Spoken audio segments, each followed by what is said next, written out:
علی رسولہ الکریم اما بعد فاعوذ باللہ من الشیطان الرجیم بسم اللہ الرحمن الرحیم وَلَقَدْ عَفَا اللَّهُ عَنْهُمْ إِنَّ اللَّهَ غَفُورٌ حَلِيمٌ صدق اللہ العظیم وصدق رسولہ النبی الکریم وَنَحْنُ عَلَى ذَلِكَ مِنَ الشَّاهِدِينَ وَالشَّاكِرِينَ وَالْحَمْدُ لِلَّهِ رَبِّ الْعَالَمِينَ رَبِّ اشْرَحْ لِي صَدْرِي وَيَسِّرْ لِي أَمْرِي وَاحْلُلْ عُقْدَةً مِّن لِّسَانِي يَفْقَهُوا قَوْلِي۔ واجب الاحترام برادران اسلام، یہ سوال آیا ہے کہ صحابہ رضوان اللہ اجمعین سے غلطیاں ہوئیں، اس لیے صحابہ کا تذکرہ کیا جاتا ہے، صحابہ کی اہل سنت والے زیادہ شان بیان کرتے ہیں، اہل بیت کی شان نہیں بیان کرتے۔ میرے پیارے یہ یاد رکھیں، جب صحابہ کا نام لیا جاتا ہے تو اہل بیت سب سے پہلے موجود ہوتے ہیں۔ صحابی کسے کہتے ہیں؟ جس نے ایمان کی حالت میں اللہ کے پیغمبر کو دیکھا اور ایمان کی حالت میں اس دنیا فانی کو چھوڑا۔ سب سے پہلے جو صحابی بنے وہ اللہ کے پیغمبر کے گھر والے تھے۔ آپ جانتے ہیں کہ سب سے پہلے جس ہستی نے خواتین میں اسلام قبول کیا وہ ہماری ماں سیدہ بی بی خدیجہ الکبریٰ رضی اللہ تعالی عنہا ہے، اور مردوں میں جوانوں میں جس نے اسلام قبول فرمایا وہ سیدنا حضرت ابوبکر صدیق رضی اللہ تعالیٰ عنہ ہے۔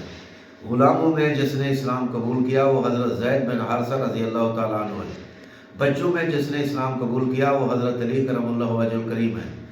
اب یہ ایک غلطی ہے جو بار بار دہرائی جاتی ہے کہ صحابہ سے غلطیاں ہوئیں۔ وہ غزوہ احد کا واقعہ، اللہ کے پیغمبر نے 50 صحابہ رضوان اللہ اجمعین کو ایک درے پر مقرر فرمایا تھا کہ کچھ بھی ہو جائے اس جگہ کو نہ چھوڑنا۔ جب پہلی بار حملے میں کفار کو شکست ہوئی تو وہ اپنی جگہ چھوڑ گئے، تو اس وقت صحابہ جو درے پر مقرر تھے ان کے ذہن میں خیال آیا کہ اب تو فتح ہوگی، اللہ کے پیغمبر کا فرمان اس وقت تک تھا جب تک جنگ تھی، تو وہاں فقط 10 صحابہ رہ گئے۔ باقی صحابہ جو وہ کفار اپنا مال چھوڑ جاتے ہیں، جس کو مال غنیمت کہا جاتا ہے، اس کو اکٹھا کرنے میں لگ گئے۔ تو اللہ تعالیٰ نے ان کی غلطی کا ذکر بھی فرمایا۔ سورۃ آل عمران پارہ نمبر 4، سورۃ آل عمران کی آیت نمبر 155، اس میں ان کی غلطی کا ذکر بھی فرمایا ہے۔ آخر میں اللہ تعالیٰ نے ان کو معاف کرنے کا بھی اعلان کیا ہے، کیونکہ صحابہ نے جان بوجھ کر غلطی نہیں کی تھی۔ اجتہادی غلطی کہتے ہیں کہ ایک اجتہاد کو سمجھنا، علماء کا یہ کام ہے، وہ تو یہ باتیں جانتے ہیں۔ عام آدمی سوچتا ہے یہ کیا ہوتا ہے اجتہاد؟ اجتہاد ہوتا ہے کہ ان کی غور و فکر میں جو ذہن میں مسئلہ آئے، یہ ہر آدمی اجتہاد نہیں کر سکتا جو قرآن اور نبی کے فرمان کا ماہر ہو۔ تو اس وقت ان کے ذہن میں یہی آیا کہ اللہ کے پیغمبر کا فرمان اس وقت تک تھا جب یہاں فتح نہیں ہوتی، اب تو فتح ہوگی، پھر کیا ہوا؟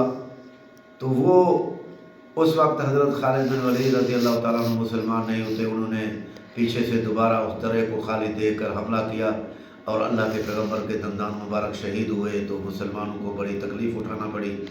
وہ اس غزوے میں کیونکہ 70 صحابہ رضوان اللہ اجمعین شہادت کا رتبہ پا گئے، یہی غزوہ ہے جس میں یہ خبر مشہور ہو گئی کہ سیدنا حضور پر نور صلی اللہ علیہ وآلہ وسلم شہید ہو گئے ہیں۔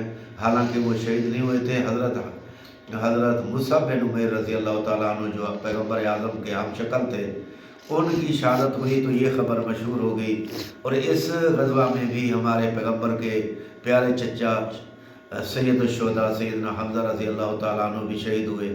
تو اب اس جنگ کا تذکرہ کرتے ہوئے، اس غزوے کا تذکرہ کرتے ہوئے، صحابہ رضوان اللہ اجمعین کی غلطی کا تذکرہ کرنے کے بعد اللہ تعالیٰ فرما رہے ہیں وَلَقَدْ عَفَا اللَّهُ عَنْهُمْ، اللہ نے یقیناً ان کی غلطی کو معاف فرما دیا۔ کن کی غلطی کو؟ صحابہ نے درا چھوڑا، اس غلطی کا ذکر ہو رہا ہے۔ پیچھے سے آپ سیاق و سباق پڑھیں تو وہاں واضح فرمایا جا رہا ہے کہ وہ غلطی نہیں کرنی چاہیے تھی۔ اللہ کے پیغمبر کے حکم کی تعمیل جان بوجھ کر انہوں نے غلطی نہیں کی، بھول کر کی، اجتہادی غلطی کی، پھر بھی اللہ تعالیٰ اعلان فرما رہے ہیں وَلَقَدْ عَفَا اللَّهُ عَنْهُمْ، اللہ نے ان کی غلطی کو معاف فرما دیا. ان اللہ غفور حلیم، اللہ بڑے بخشنے والے اور تحمل والے ہیں. یہ کون سی آیت ہے؟ 155. کون سا پارہ ہے؟ چوتھا. کون سی صورت ہے؟ سورۃ آل عمران. اب اللہ تعالیٰ تو ان کی غلطیاں معاف فرما چکا ہے، تو ہم 14 صدیاں گزرنے کے بعد، بلکہ اس وقت کیونکہ 1445 ہجری ہے، تو اب آپ اندازہ لگائیں کہ اپنے کلمہ پڑھنے والے ان کی عظیم ہستیوں کی غلطیاں ڈھونڈتے ہیں، حالانکہ اللہ نے شرط لگائی ہے. آپ کھولیں پہلا پارہ سورۃ بقرہ، پہلے پارے کا آخری ورق، آیت نمبر 137. اللہ تعالیٰ ارشاد فرما رہے ہیں فَإِنْ آمَنُوا بِمِثْلِ مَا آمَنْتُم بِهِ فَقَدِ اهْتَدَوْا، ایسے ایمان لاؤ جیسے صحابہ ایمان لائے، پھر تم ہدایت پا جاؤ گے. اب اندازہ لگائیں کہ اللہ کے پیغمبر نے کیا فرمایا. میری بنی اسرائیل کی امت 72 فرقوں میں تقسیم ہوئی، میری امت 73 فرقوں میں تقسیم ہوگی. ایک فرقہ، ایک گروہ جنت میں جائے گا، باقی جہنم میں جائیں گے. تو اللہ کے پیغمبر نے فرمایا وہ جہنم میں جانے والے کون ہوں گے؟ جو صحابہ کا راستہ چھوڑے گے. جو حق والے کون ہوں گے؟ ما آنا علیہ و صحبہ.